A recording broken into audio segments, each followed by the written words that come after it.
नमस्कार दोस्तों, आप सभी का स्वागत है मेरे YouTube चैनल के ऊपर। आज हम करेंगे एक्सरसाइज 5.2 की थ्योरम नंबर 5। तो आइए शुरू करते हैं इसका प्रूफ।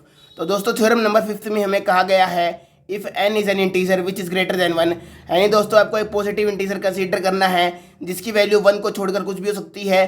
देन तो जो आपका दोस्तों मल्टीप्लिकेटिव फंक्शन होगा डिवाइजर ऑफ एन पे, दोस्तों याद रखिए हमें दो फंक्शन दिए होते हैं। एक तो हमारा फंक्शन होता है सिग्मा फंक्शन, जिसका मतलब होता है कि आपको वेरियस टर्म्स के बीच में एडिशन का ऑपरेट करना है, और एक दोस्तों हमारा होता है ये डिवाइजर फंक्शन जिसकी वैल्यू पाई जैसी दिखती है, यानी इसका सिंबल पाई के जैसा है।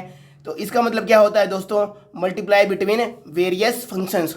तो दोस्तों हम प्रूव करेंगे कि जो मल्टीप्लाई होती है डिफरेंट डिवाइजर्स ऑफ एन, यानी हम सभी डिवाइजर्स ऑफ एन की मल्टीप्लाई करेंगे, उसकी वैल्यू किसके इक्वल होती है दोस्तों, एन के, जहाँ पर एन हमारा गिवन नंबर है, और इसके पावर में आपको डिवाइजर फंक्शन ऑफ एन का यूज़ करना है। डिवाइजर फंक्शन मैंने पढ़ा है, इसकी वैल्यू क्या होती है, the number of all the positive divisors of N.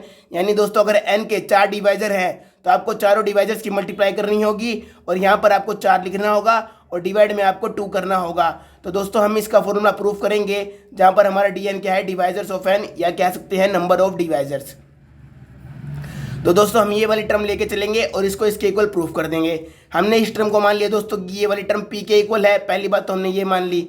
अब दोस्तों देखिए हमने मान लिया कि ये तो दोस्तों डी एक जनरल फॉर्म है, हमने मान लिया कि डी हमारा एक इंटीजर है, क्योंकि दोस्तों आप जानते हैं divisor of n number is also an integer. क्योंकि दोस्तों हम एक इंटीजर के डिवाइजर्स की स्टडी कर रहे हैं, तो हमारा जो यहाँ पर डी होगा वो भी एक इंटीजर होगा which is a divisor of n. तो दोस्तों अगर डी एन का डिवाइजर होगा तो हम इसको इस फॉर्म में लिख सकते हैं डी बाई एन, जहाँ पर डी कह रहा है कि d is the divisor of n and n is the multiple of d. ठीक है दोस्तों, इसका ये मतलब होता है, हमने फर्स्ट चैप्टर के अंदर इसको पढ़ा भी होगा। अब दोस्तों आपने एक फॉर्म पढ़ी होगी कि अगर कभी मैं लिख दूँ ए डिवाइड्स बी, तो दोस्तों फर्स्ट चैप्टर के अंदर हम इसको लिख सकते थे A is equals to B C, जहाँ पर हम सी को एक रैंडम इंटीजर का नाम दे दिया करते थे फर्स्ट चैप्टर के अंदर। अगर आपने ध्यान से पढ़ा हो तो उसके अनुसार जब हमारा यहाँ पर लिख दिया डी डिवाइड्स एन, तो दोस्तों अब एन को भी हम n is equals to d t की फॉर्म में लिख सकते हैं। जैसे हमने b is equals to a c लिख दिया, वैसे ही इस फॉर्म से यहाँ पे आ गया n is equals to d into t, जहाँ पर डी क्या है दोस्तों, एन इंटीजर। ठीक है दोस्तों, अब दोस्तों जैसा हमने ये फॉर्म लिखा वैसे ही दोस्तों हम ये भी तो लिख सकते हैं ना, जैसे हमने अभी प्रूफ कर दिया n is equals to d t, वैसे ही दोस्तों आप इसको डी टी इंटू डी भी लिख सकते हैं, क्योंकि जो डी टी की वैल्यू होगी वही टी डी की वैल्यू होगी। और दोस्तों जैसे हमने लिखा था इस फॉर्म से, जब हमने कहा था कि डी डिवाइड्स एन तो n is equals to d t, अब हमने कह दिया n is equals to t d. तो दोस्तों इस फॉर्म से हम लिख सकते हैं टी डिवाइड्स एन, क्योंकि दोस्तों जैसे ये फॉर्म इससे कन्वर्ट हो सकती है वैसे ही ये वाली फॉर्म भी इससे कन्वर्ट हो सकती है। तो जब हम लिखते हैं डी डिवाइड्स एन तो हमारा आ जाता है n is equals to d t. उसी प्रकार जब हमारा आया n equals to t d तो हमने लिख दिया टी डिवाइड्स एन, जो हमारा फर्स्ट चैप्टर के अंदर फॉर्मूला है, आपने ये पढ़ा भी होगा। ठीक है दोस्तों, तो वैसे ही दोस्तों मैंने कर दिया टी डिवाइड्स एन, जो मैंने इस फॉर्म से लिख दिया, क्योंकि यहाँ पर दोस्तों दोनों मल्टीप्लाई में हैं, तो डी बी एक एन का डिवाइजर होगा और टी बी एक एन का डिवाइजर होगा।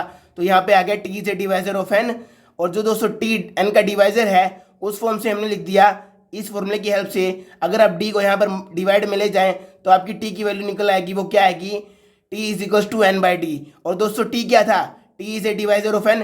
तो दोस्तों हमने ये प्रूफ कर दिया when d is a divisor of n, जब भी डी एन का डिवाइजर होगा तो एन बाई डी भी एन का डिवाइजर होगा, यानी whenever t is a divisor of n then n by d is also a divisor of N.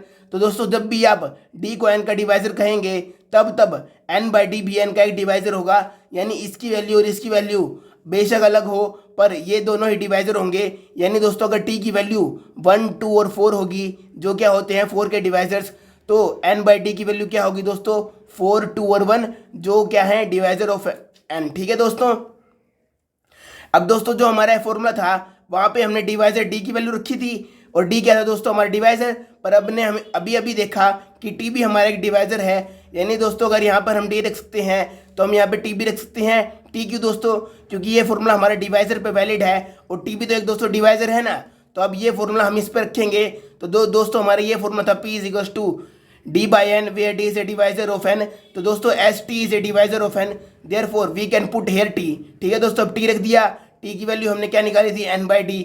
अब दोस्तों जो हमारी ये इक्वेशन है और ये इक्वेशन है, हम इन दोनों की मल्टीप्लाई करेंगे तो दोस्तों यहाँ पर पी था, यहाँ पर भी पी था, दोनों की मल्टीप्लाई करेंगे तो पी स्क्वायर आ जाएगा। यहाँ पर दोस्तों जो हमारा लिमिट है देखिए दोस्तों वो इसमें भी सेम है और वो लिमिट इसमें भी सेम है।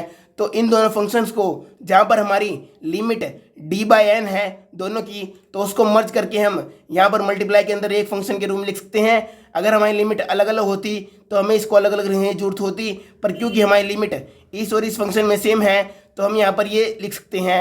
अब दोस्तों यहाँ पर हमारा क्या है d और यहाँ पर हमारा क्या है n/d, इन दोनों की मल्टीप्लाई करेंगे। मल्टीप्लाई करने के बाद दोस्तों d से d कैंसिल हो जाएगा तो ये बचेगा इसके इक्वल। ठीक है दोस्तों, तो दोस्तों हमारा ये फंक्शन इसके इक्वल बच गया। अब दोस्तों इसका क्या मतलब है, इसका मतलब है आपके जितने भी डिवाइजर्स हैं n के, उतनी बार आपको n को मल्टीप्लाई करना है, क्योंकि ये सिंबल क्या है दोस्तों मल्टीप्लाई का। यानी दोस्तों अगर मैं कहूँ 10 कि अगर मेरी n की वैल्यू है 10 तो दोस्तों और n के हमारे डिवाइजर कितने हैं 1 2 5 और 10, ये हमारे 4 डिवाइजर होते हैं दोस्तों n के। तो दोस्तों इन 4 डिवाइजर के ऊपर हमने कहा है जितनी भी डिवाइजर्स की संख्या हो उतनी बार आपको n को मल्टीप्लाई करना है। यानी अगर मैं ये केस यहाँ पर कंसीडर करूँ 10 के ऊपर, तो यहाँ पर दोस्तों इसका मतलब मुझे क्या है, n की वैल्यू 10 है तो मुझे 10 को इस केस के अनुसार, क्योंकि 4 डिवाइजर है तो 4 बार मल्टीप्लाई करना पड़ेगा। उसी प्रकार दोस्तों जो यहाँ पर हमारा n है, जितने भी डिवाइजर्स है उतनी बार n को मल्टीप्लाई करो, तो हमने n को मल्टीप्लाई किया dn टाइम्स, क्योंकि dn क्या बताता है दोस्तों, dn हमें बताता है the number of divisors of n। और अगर हमारा n 10 होता तो dn की वैल्यू 4 होती। और दोस्तों अब देखिए यहाँ पर मैंने 10 को 1 2 3 4 टाइम्स मल्टीप्लाई किया है, क्योंकि हमारे डिवाइजर भी कितने हैं 4। तो उसी प्रकार दोस्तों मैंने यहाँ पर लिख दिया dn टाइम्स। अब दोस्तों आपको पता है कि अगर मैं कभी लिखूँ 2 × 2 × 2 k टाइम्स, तो दोस्तों उस केस में मैं क्या लिखता हूँ 2 की पावर k। अब दोस्तों क्योंकि मैंने यहाँ पर n को dn टाइम्स मल्टीप्लाई किया है तो मैं लिख सकता हूँ n की पावर dn, जहाँ पर dn क्या है डिवाइजर फंक्शन ऑफ n। अब दोस्तों यहाँ पर स्क्वायर था तो अब दोनों तरफ अंडर रूट लीजिए, अंडर रूट लेने के बाद यहाँ पे 2 आ जाएगा, क्योंकि दोस्तों आप जानते हैं अगर आप किसी नंबर का अंडर रूट लेते हैं तो उसको आप ऐसे लिख सकते हैं a की पावर 1/2। तो जब दोस्तों आपने p स्क्वायर का अंडर रूट लिया तो अंडर रूट से स्क्वायर तो कैंसिल हो गया, और जो यहाँ पर पावर अंडर रूट में आई उस अंडर रूट को मैंने बाय 2 पावर में लिख दिया, जहाँ पे मैंने इसको यहाँ पर ऐसे शो कर दिया। तो ये दोस्तों आपकी थ्योरम नंबर 5। उम्मीद है आपको ये थ्योरम समझ में आई होगी। अगली थ्योरम के लिए वेट कीजिए, तब तक के लिए गुड बाय दोस्तों।